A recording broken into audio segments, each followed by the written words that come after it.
Who's Your Tyler's back with my retro reviews with WWE TLC 2013. Around this time period, it was just dreary and not fun to watch. But we'll talk about it. We got two left for this week.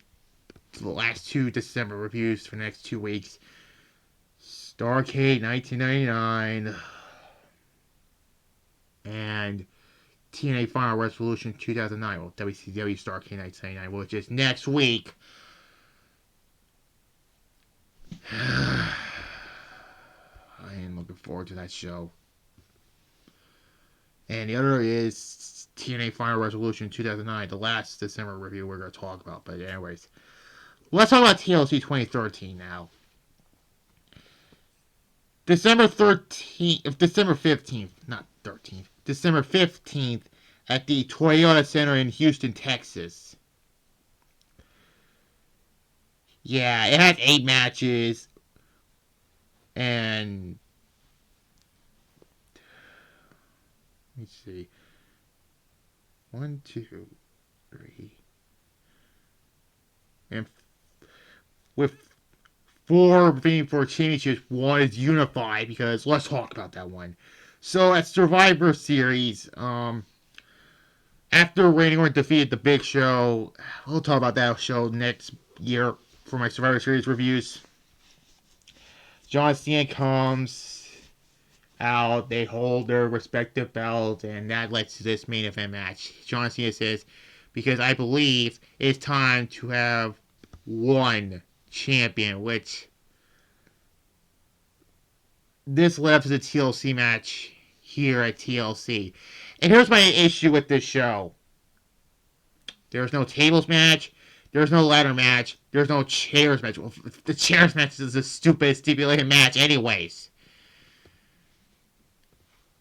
So yeah, you had 2 3-on-1 handicap matches. And yeah.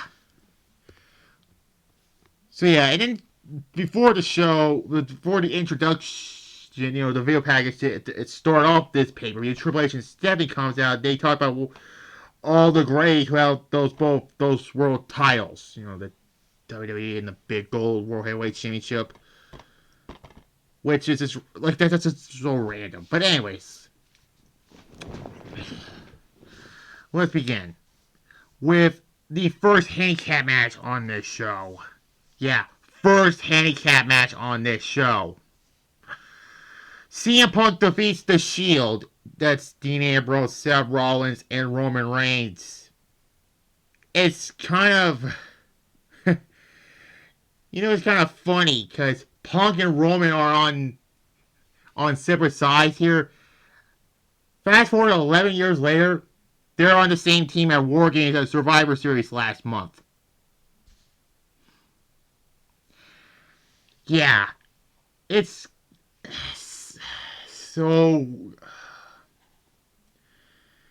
dreary to look back at CM Punk around this time period. Losing the WWE Championship to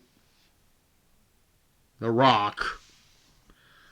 Then he lost to Undertaker at WrestleMania. He came back at Payback, even though he wanted to come back by SummerSlam, but Payback is in Chicago, and Finn says, I want you back at your hometown for Payback. And then he fought Brock Lesnar at SummerSlam, which that was a good one. And then he fought fucking Ryback, aka the Goldberg ripoff, and we all know Royal Rumble was his last appearance in WWE for 9 years. But yeah, this was, I've said right now, the best match on this show. I mean, I know Punk was not in a good place around this time period, but now the landscape changed in WWE. Triple H is now the head of the company now. Creative, that is. And yeah, so much better to watch now. I give it an 8 out of 10. The finish, I thought it was actually unique. Punk was going to GTS I want to say Dean Ambrose. But Roman was going to come, spear him. Punk got out of the way, and Roman inadvertently speared Ambrose. This was like teasing a Shield breakup, which that happened on the Raw after Payback a year later. And again, if they went a little longer, it would have been like NWO in 1999. So there's that. 8 out of 10. This will be Punk's second to last pay-per-view match for this run. That is. So yeah.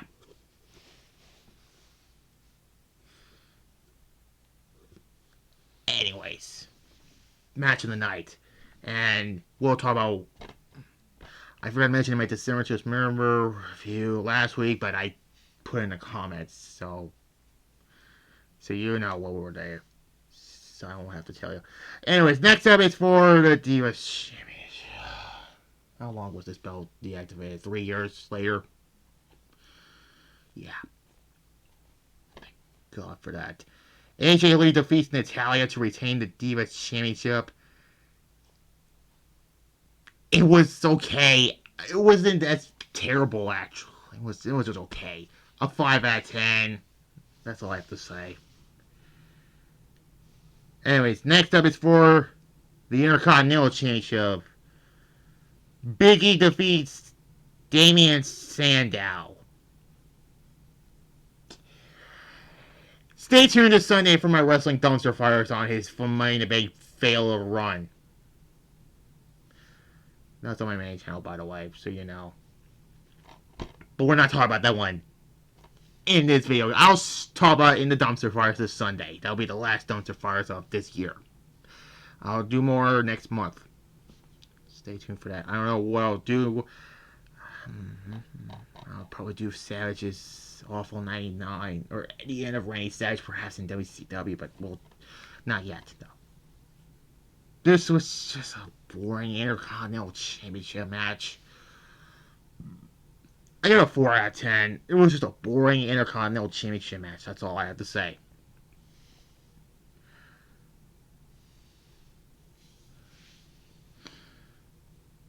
Then we get a fatal 4-way elimination tag team match for the WWE Tag Team Championships. Yeah, the one that looked like pennies. I'm glad those belts are deactivated.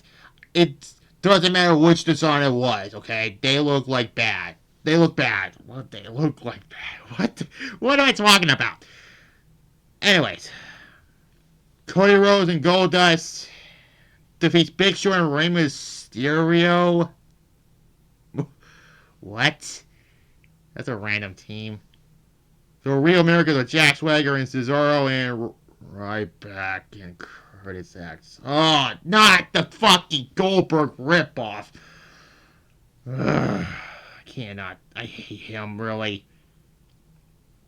So, the eliminations are Ryback got eliminated by Goldust. Ryback goes out. Goodbye, you Goldberg ripoff. I keep saying this over and over again. This guy was a Goldberg ripoff. Right here. Then Big Show eliminates Cesaro, so the Real Americans were eliminated. God, the tag division around this time was terrible. And then it came down to Cody and Goldust versus Big Show and Rey Mysterio, which this should have been the match all along. It should have just been Rey Mysterio and Big Show fighting Cody Rhodes and Goldust. Yeah, Cody eliminates Rey last, so they won't retain the tag team titles. This was a decent tag team championship match, but it should have been Cody and Goldust versus Big Show and Rey Mysterio. 6.5 I'll give it. And there. Then R-Truth defeats Brodus Clay. I'm not talking about why this is a match. This is a match on pay-per-view, by the way. I'll give it a 2 because R-Truth is R-Truth. I can't shit on this for long, though, but this is not a match that should be on pay-per-view, really.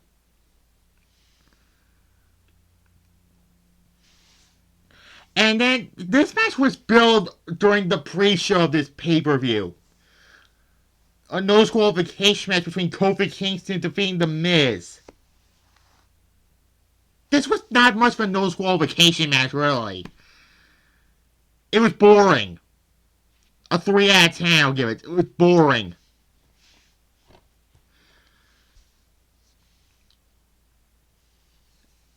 Then we get, next up is our semi-main event. Another 3-on-1 handicap match. The Wyatt family of Bray Wyatt. Rest in peace to him. It's been a year ago, but there's that. Luke Harper, again, RP to him. And Eric Rowan, the only one from this original Wyatt family, is still with us. Defeated Daniel Bryan. It wasn't as good as the Punk Shield one. Bryan was going to be the WWE Championship by WrestleMania 30, but he didn't win the Royal Rumble. Batista did. Oh, God. That whole thing was just a... Yeah. This was just a decent handicap match. I give it a 7 out of 10. I mean, it was still a good match, but not great as the Punk one. And then we get the main event. 7 matches down. 1 more match to go. Main event time. A tables, ladders, and chairs match to unify the WWE and World Heavyweight Championships. Randy Orton defeats John Cena to become both the WWE and the World Heavyweight Championships. No joke, this was a bad match. Like, Orton literally no-sell table spots. Sell fucking table bumps, for fuck's sake. And this was not how a TLC match should be, really. And I'm looking at it like, this is a fucking TLC match. They use stairs, a microphone, and fucking handcuffs. Of all the fucking items Orton uses, he uses fucking handcuffs. And the finish... oh my god. Orton grabs the rope where John Cena is handcuffed to. He pulls Orton pulls Cena into this table that was set up in the turnbuckle. The table barely broke, and that's how Cena went down and Orton grabbed the belts.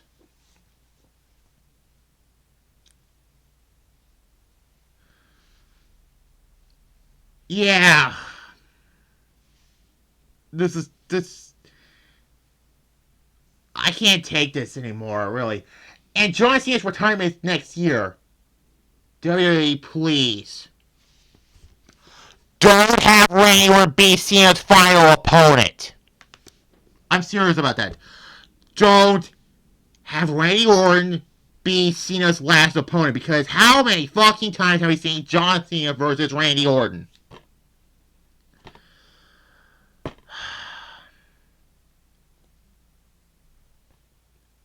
I give it a 1 out of 10. Because this was not good. Ends with Vince, Triple H, and Stephanie celebrating with Orton's victory at the end. I'm honestly shocked the 2013 TLC edition of this did not kill off the TLC pay-per-view tradition. So, what are my overall thoughts on TLC 2013? It was a middle-of-the-road show. It's time for my best match and worst match of TLC 2013. I give the best match on the show to CM Punk versus The Shield in the handicap match. And I give the worst match on the show to Randy Orton versus John Cena to unify the WWE World Heavyweight Championships in a TLC match.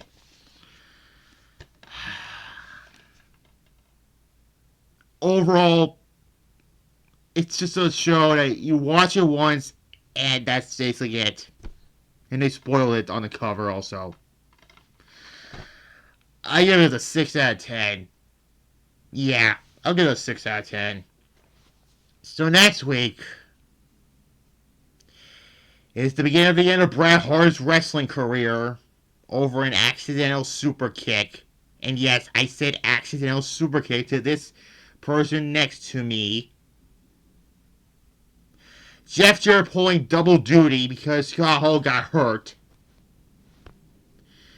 And a bunch of Vince Russo shenanigans. Starrcade 1999.